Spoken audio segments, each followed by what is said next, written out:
Welcome back to my channel, mother suckers. Hey, I am Eloho. Your eyes are not deceiving you. Girl, we back on camera. Okay, it's been a minute and I have a reason why. Okay, we're gonna get into that in this video. Life update, postpartum, 1 year update. So many titles that I can call this video, but I'm back. We outside, like we here. We made it. Let's get into it. Now, if you are new here, I am your fairy godmother. If you've been here, shout out to you for holding on, because I went through a phase where I was just doing voiceovers, like just, just wanted to stay relevant, wanted to stay in the algorithm, but I really didn't have it in me to really come on camera and do a full video. Like when I say in the trenches of postpartum and everybody don't make it out, first and foremost, giving honor to God, because I made it. Never would have made it. Oh my God.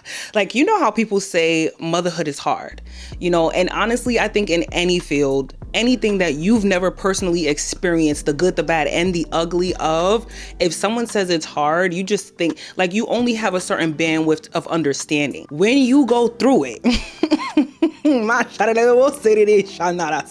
when you going through and it's like, oh, I might not make it out, that's the type of hard that it really is. And it's different for everyone, it's different for everyone. But speaking with other moms, new moms, experienced moms, grandmoms, it seems to kind of be a general consensus that although all of our experiences as mothers aren't the same, we can all agree that postpartum is a bitch. And not a bad bitch, a bad bitch. But we're here, right? And this is why once upon a time, society really valued mothers. Once upon a time, there was a time where mothers were just so highly valued, and hopefully we can get back to that. So let's get into it. Life update video. Okay, so it's almost been a year since I gave birth to my daughter. She's a Leo.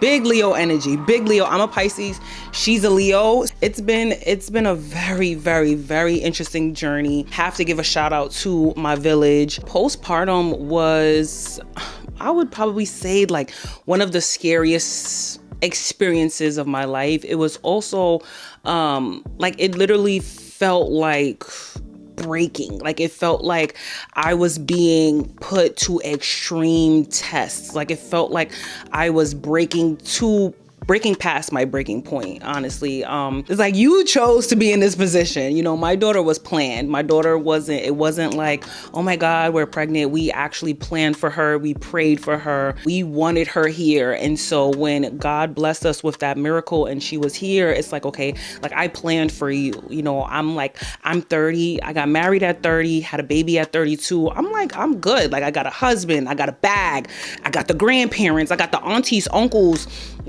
we got property, like we're good, baby. If you like, let me, I'm working on my pigeon. Wait, if you like, have a private jet. Hey, motherhood gonna knock you.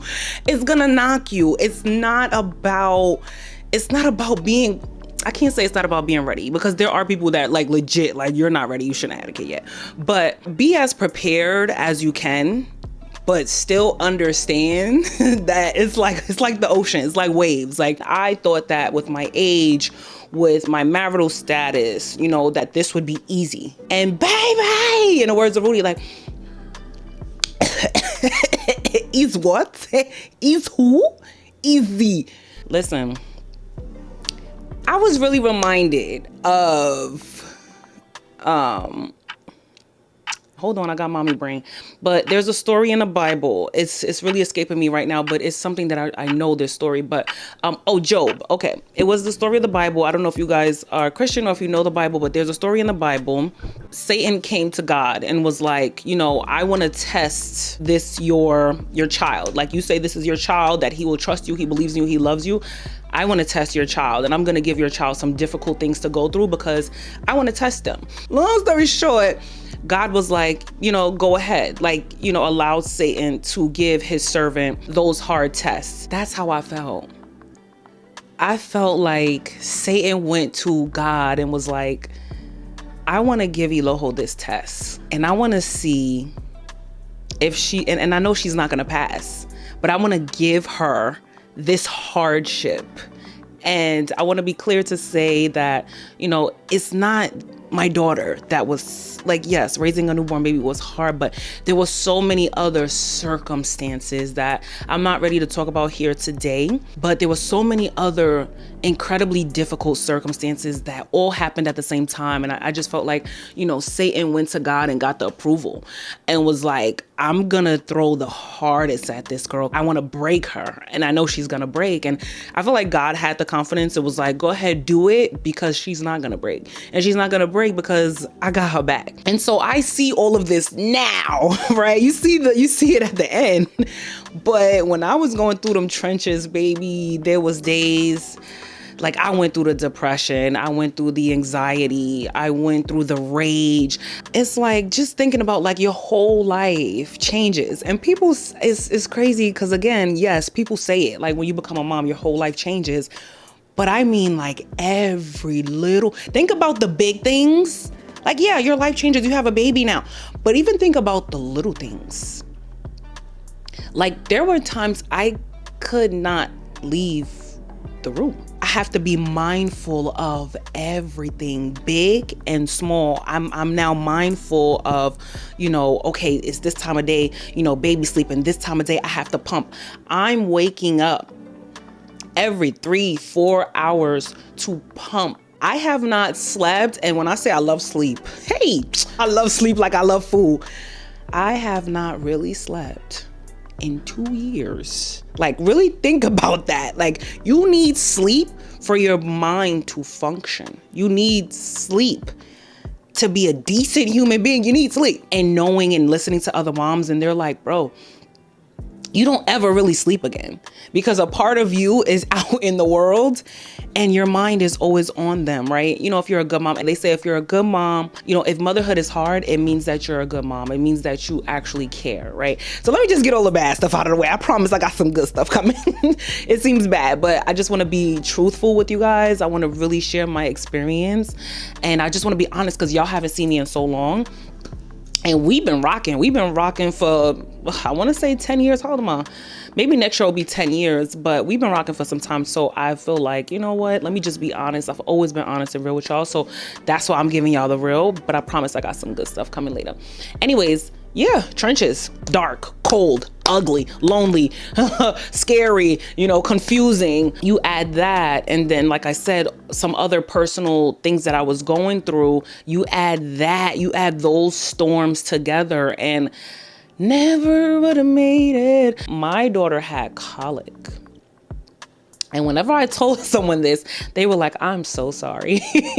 I'm so sorry you're going through that. Because babies in and of itself, they're a lot. They're a handful, right? They're precious, but they have no idea what's going on. They've been living inside of your womb for 9-10 months. Now they're thrusted into the air, the lights, the smells, the sounds, right? Everything is just completely different than where they lived and where they've grown. So of course, they're naturally going to have these adverse reactions to the outside world.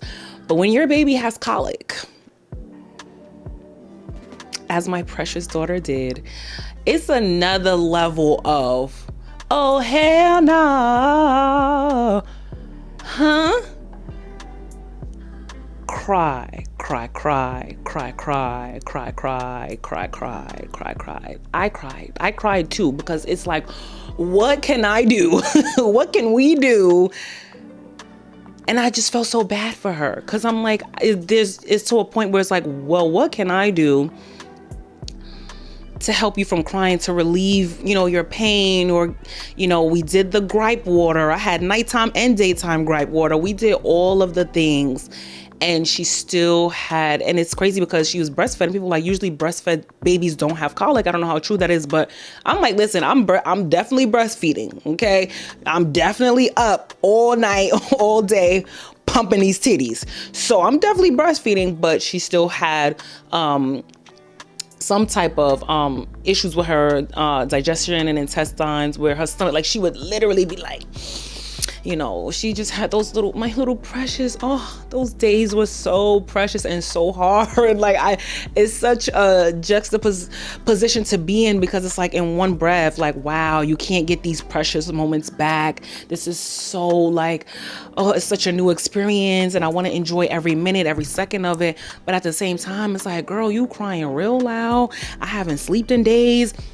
Do I smell? Did I shower? Like, oh my God, like I'm hungry. My stomach is huge still. Like so many things going on. But like I said, having a village.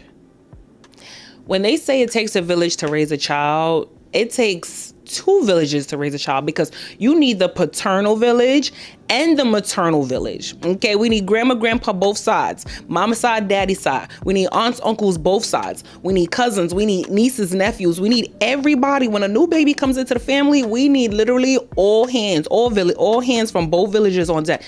It can't just take one village. One village ain't gonna cut this. Now, I pray for twins. We pray for twins. We wanted twins real bad. And God was like, okay, I'm going to give you 2 in 1. My daughter's 2 in 1. She's 2 in 1. So yeah, we needed 2 villages. But you know what? Shout out to my village. They say you truly appreciate your mother once you become a mother. And when I tell you, like, even now, I don't want to get emotional, but y'all know I'm a Pisces and I'm an empath. But when I tell you, there are times I would just cry just thinking about my mother. My mother had the 3 of us back to back. And then 10 years later, she had my little sister. But just thinking about having my oldest sister, then my second oldest sister, then me. Like, she had us a year apart. And thinking about me right now having my daughter and then about to give birth to a new baby, and then a year later birth to a new baby, I just cry, because I'm like, she came here from Nigeria. Her and my dad came here from Nigeria. It was just them 2. And so when he's working, she's home with 3 babies, a newborn, a 1-year-old, and a 2-year-old. No money for nannies, no aunts, uncles, no mother, father, just her. And we turned out to be some amazing women, like, because I can't do that. I can't do that. I can't. It literally sounds impossible. It sounds impossible, but she did it with the grace of God. And so, yeah, so now navigating through pretty much what I was going through all of this time, like really just going through the postpartum highs and lows. I will honestly say that I feel like I've gotten my head above water. Like, I feel like I'm still in the water, because you really never know what to expect. Okay. One day she's sleeping through the night. We're like, okay, she's sleeping through the night. She's good. Then she caught a cold. And it's like everything restarted again. I don't know why I'm whispering, but it's probably because I'm not used to being loud anymore. Okay. My baby gotta get her naps in. So shh. But yeah, but that's also what I mean by, little things and big things change. Now, the physical changes. I would look in a mirror and I did not know who that was. Now, it's one thing to no longer have your body belong to you. Like, my body belongs to my baby. My back is in shambles. It's one thing to realize, like, okay, this body no longer belongs to me for the time being. I'm loaning it to my daughter. What was my point? What was I saying? I wish somebody was here to help me. What was I saying? Oh, physical changes. But to look in the mirror and not even see yourself anymore, like, wait, who is that? I still feel like my nose never went back, but that's fine. I've learned to accept. This is the journey. I'm taking y'all through the journey. I still feel like my nose never went back to normal. This the new nose, right? But I would look in the mirror and I would not recognize myself. Like, I wasn't recognizable to me, and I'm like, okay, I'm still early postpartum. Things will go down. Things will go back.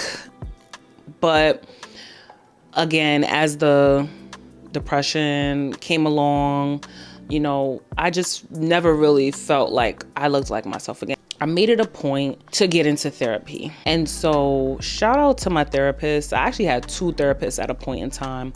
One was, like I said, dealing with the trauma that I was experiencing aside from the postpartum stuff, but it also kind of went hand in hand, but also the postpartum stuff. And so I had 2 therapists at a point in time. I'm grateful for one of my therapists, even though she always says, Ilaho, you did the work. I can only lead you to water, but you chose to drink. I'm grateful to be at a point now, like y'all really don't know what it took to get me here back on camera, back feeling like, maybe not like my old self, but like I'm willing to give this new self a try, because that's another thing that my therapist did teach me. She's like, stop comparing who you are now to who you were pre-motherhood. She's like, literally, like you're not her anymore. And for me, I'm like, well, why not? Because I liked her. I liked her. Why I can't be her? I like her. She was cool. I don't know who this is. I look at her. I don't even know who that is, But she was like, comparison is the thief of joy. Which is very true. Comparison is the thief of joy. But sometimes you don't even realize, like, even comparing yourself to yourself can steal joy from you, right? And so that was a good nugget for me. I was like, you know what? Let me really work on eating healthier. Let me see if I could get Ozempic.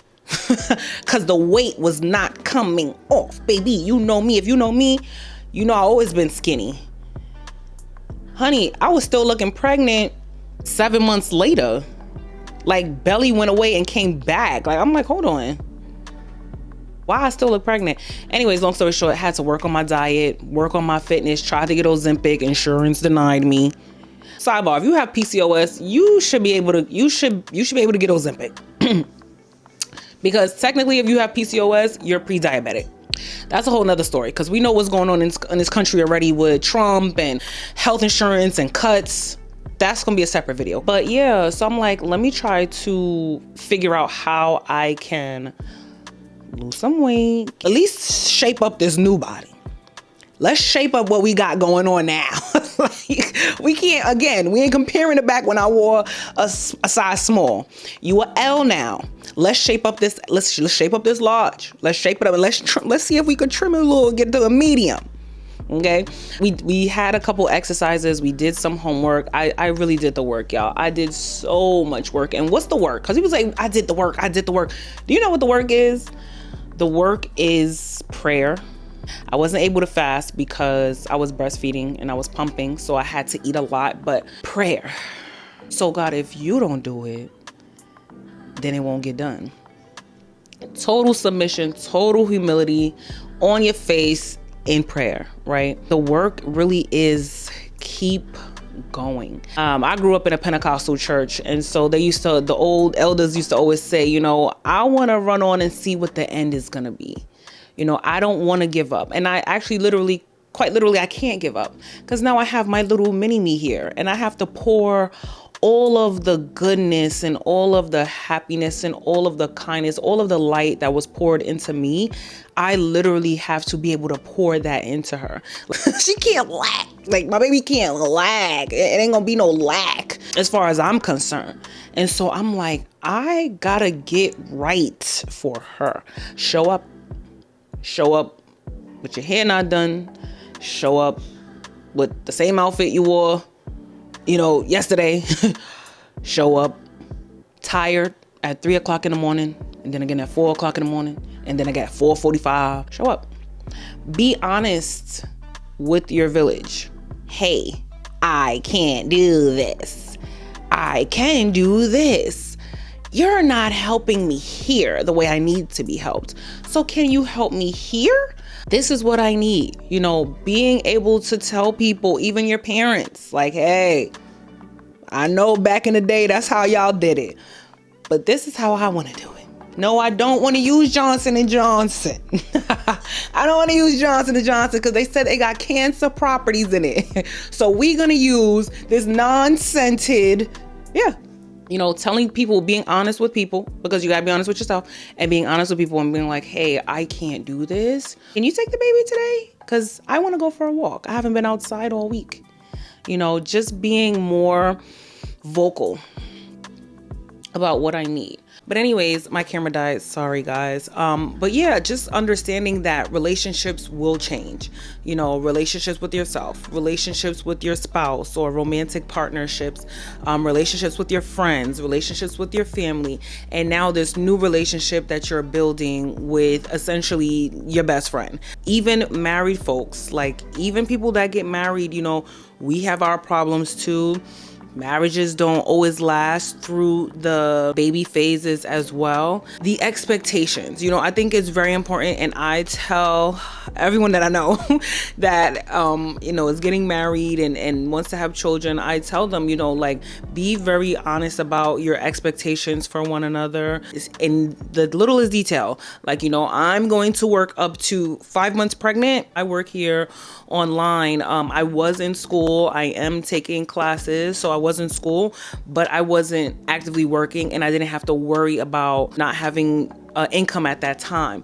But that can be a point of contention, and finances can be a point of contention because finances change.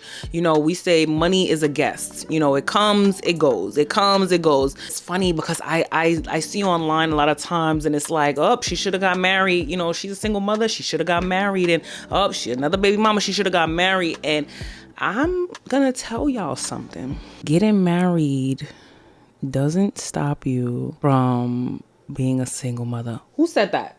Who said that? Yes, on that trend. It quite literally, unfortunately, fortunately, doesn't stop that. It's a huge conversation online about single married women, and it is a shame. Shame on you. There's no place in heaven for a man who will take a woman from her family, walk her down the aisle. Shame on you. You're going to hell. But it's real. It happens. You know, if people aren't stepping up in the way that they said they would, or people aren't stepping up to really support you. Like, oh my God, postpartum, I could write a book. You need a well of support from your partner. You need a well of support. And I think it should be required for men before they have children to go through some type of postpartum course. Like, they just don't get it. You know, from the rooter to the tutor, from the oldest to the youngest, some just don't get it. They'll have baby after baby after baby with woman after woman after woman and say, yeah, after she have a baby, she crazy. No. Honestly, this is a good thing. You know, you become a person that's like, yo, if I could go through this, I can go through anything. Like, I've developed a different type of courage, a different type of fearlessness. Like, yo, do you know what I went through? And I made it. And I can still smile. I can still sing. I can still love. I made it. You know, I didn't go to jail. I didn't lose my mind. Like, I made it. And so if I could do that, baby, what say you? What say you? What can you do now? What? So other updates, just finished a summer semester and looking forward to finishing my schooling. Looking forward to all that being a toddler mom, because that's coming up, right? Being a toddler mom. But I'm gonna be honest with you, my daughter was acting like a toddler at like 7 months. This baby is advanced. My little Leo. That's all I can say for now. My little Leo. You all will meet her in due time. But yeah, so that's pretty much my life in a nutshell right now. Mothering. Still learning this new me. Loving her a lot more than I did a few months ago. I will say that. So shout out to God, shout out to therapy, shout out to my village. I just get so much pride in just knowing that God trusted me with my child. Like, he trusted me as her mother. He trusted me. He gave me a daughter. Like, that's such a flex to me. Like, I got a mini me. Like, imagine me. Now it's another one of me, and she's her, but we each other. Anyway, y'all let me know your thoughts down in the comment section. Share a little bit of your postpartum journey with me. I actually love to hear women who went through beautiful, painless experiences, whether it's happy and positive or you went through the trenches and the rains and the storms. It's all valid. It's all important, and it was all specified for you. Nobody else could have went through what you went through. So you made it. Pat yourself on the back. Treat yourself. Y'all let me know your thoughts down in the comment section. Drop a unicorn if you know who Pigacorn is. Make sure you are subscribed so I can see you at every video. We outside. We potting. Let's go. Later. When you give birth to a child, when a human being is coming out of your body, everything changes. Priorities. What matters, you learn to go to the core of things. What I want people to remember is that you can fall beneath the earth, but you always can rise. It does not matter how hard it is. Get up and live your life. You know it. That's how we roll.